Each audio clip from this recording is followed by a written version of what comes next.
Assalamualaikum warahmatullahi wabarakatuh. Bapak, Ibu, saudara-saudara sebangsa setanah air,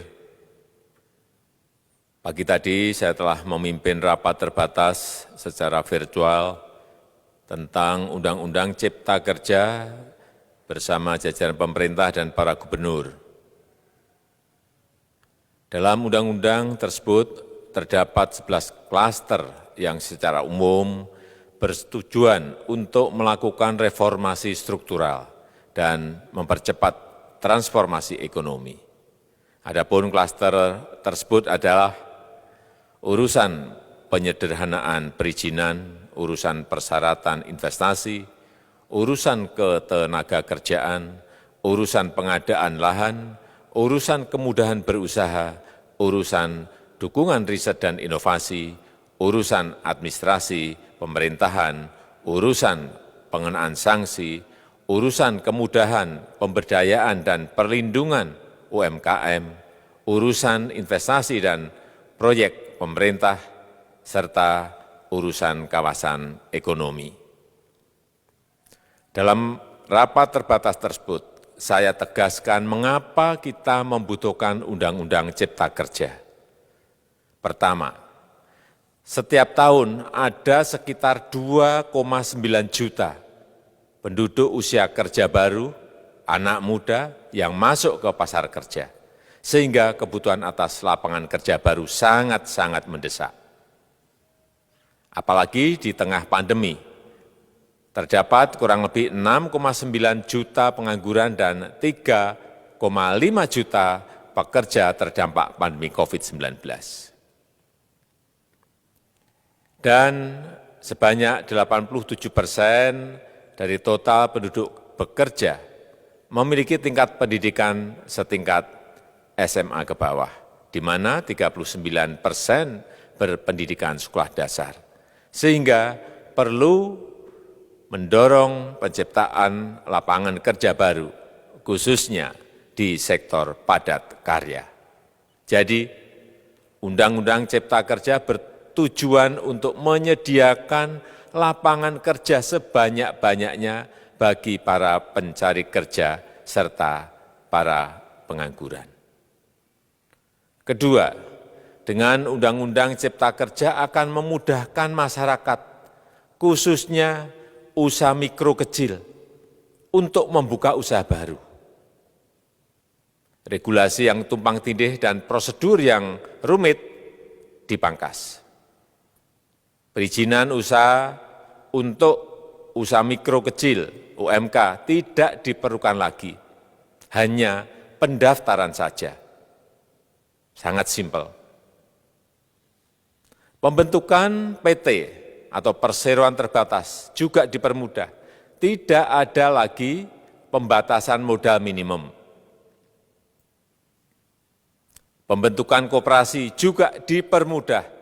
Jumlahnya hanya 9 orang saja. Koperasi sudah bisa dibentuk. Kita harapkan akan semakin banyak koperasi-koperasi di tanah air. UMK, usaha mikro kecil yang bergerak di sektor makanan dan minuman. Sertifikasi halalnya dibiayai pemerintah, artinya gratis. Izin kapal nelayan penangkap ikan misalnya, hanya ke unit kerja Kementerian KKP saja. Kalau sebelumnya harus mengajukan ke Kementerian KKP, Kementerian Perhubungan, dan instansi-instansi yang lain. Sekarang ini cukup dari unit di Kementerian KKP saja.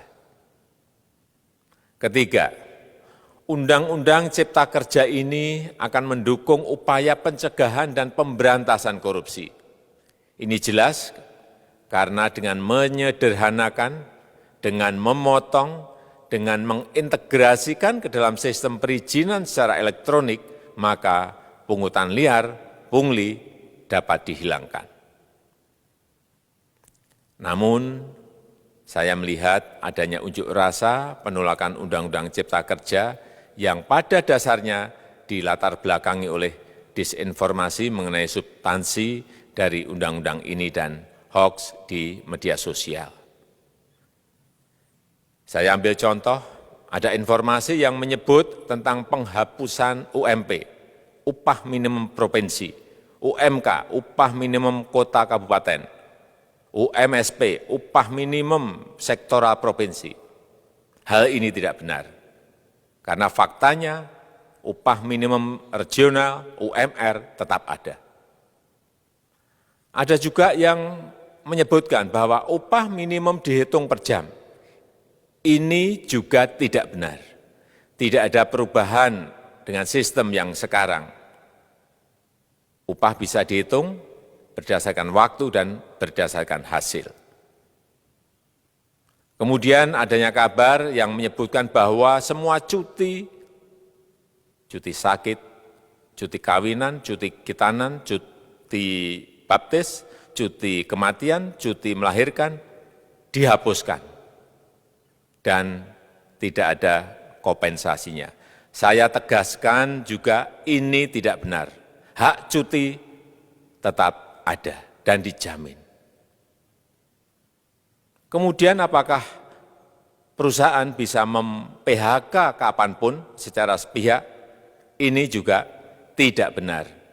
Yang benar, perusahaan tidak bisa me-PHK secara sepihak. Kemudian juga pertanyaan mengenai benarkah jaminan sosial dan kesejahteraan lainnya hilang.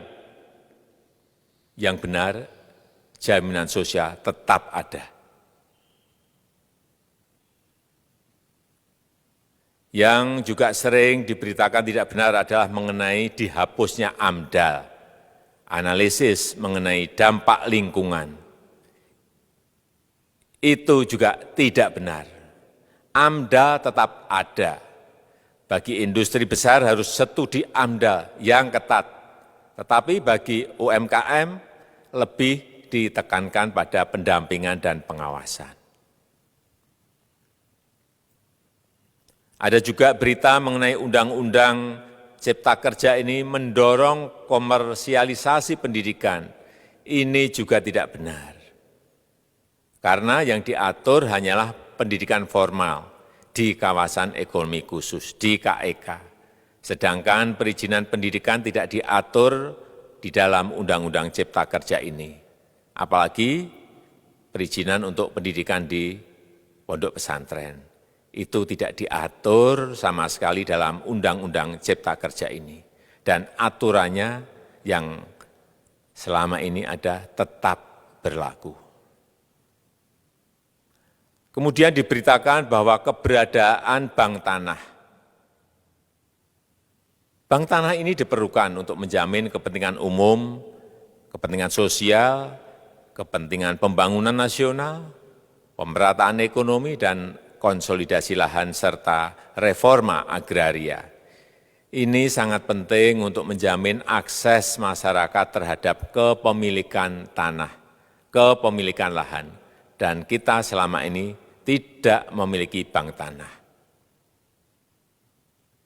Saya tegaskan juga bahwa Undang-Undang Cipta Kerja ini tidak melakukan resentralisasi kewenangan dari pemerintah daerah ke pemerintah pusat. Tidak ada. Perizinan berusaha dan pengawasannya tetap dilakukan oleh pemerintah daerah sesuai dengan NSPK, norma, standar, prosedur, dan kriteria yang ditetapkan pemerintah pusat. Ini agar dapat tercipta standar pelayanan yang baik di seluruh daerah. Dan penetapan NSPK ini dapat nanti akan diatur di dalam PP atau peraturan pemerintah. Selain itu, kewenangan perizinan untuk non-perizinan berusaha tetap ada di Pemda, sehingga tidak ada perubahan. Bahkan kita melakukan penyederhanaan, melakukan standarisasi jenis dan prosedur berusaha di daerah. Dan perizinan berusaha di daerah diberikan batas waktu. Ini yang penting di sini. Jadi ada service level of agreement. Permohonan perizinan dianggap disetujui bila batas waktu telah terlewati. Saya perlu tegaskan pula bahwa Undang-Undang Cipta Kerja ini memerlukan banyak sekali peraturan pemerintah atau PP dan peraturan presiden atau Perpres. Jadi setelah ini akan muncul PP dan Perpres yang akan kita selesaikan paling lambat 3 bulan setelah diundangkan. Kita pemerintah membuka dan mengundang masukan-masukan dari masyarakat dan masih terbuka usulan-usulan dan masukan dari daerah-daerah. Pemerintah berkeyakinan melalui Undang-Undang Cipta Kerja ini jutaan pekerja dapat memperbaiki kehidupannya dan juga penghidupan bagi keluarga mereka. Dan kalau masih ada, jika masih ada ketidakpuasan terhadap Undang-Undang Cipta Kerja ini, silahkan mengajukan uji materi atau judicial review melalui MK, Mahkamah Konstitusi. Sistem ketatanegaraan kita memang mengatakan seperti itu. Jadi, kalau masih ada yang tidak puas dan menolak, silahkan diajukan uji materi ke MK. Saya rasa itu yang bisa saya sampaikan pada kesempatan yang baik ini. Terima kasih. Wassalamualaikum warahmatullahi wabarakatuh.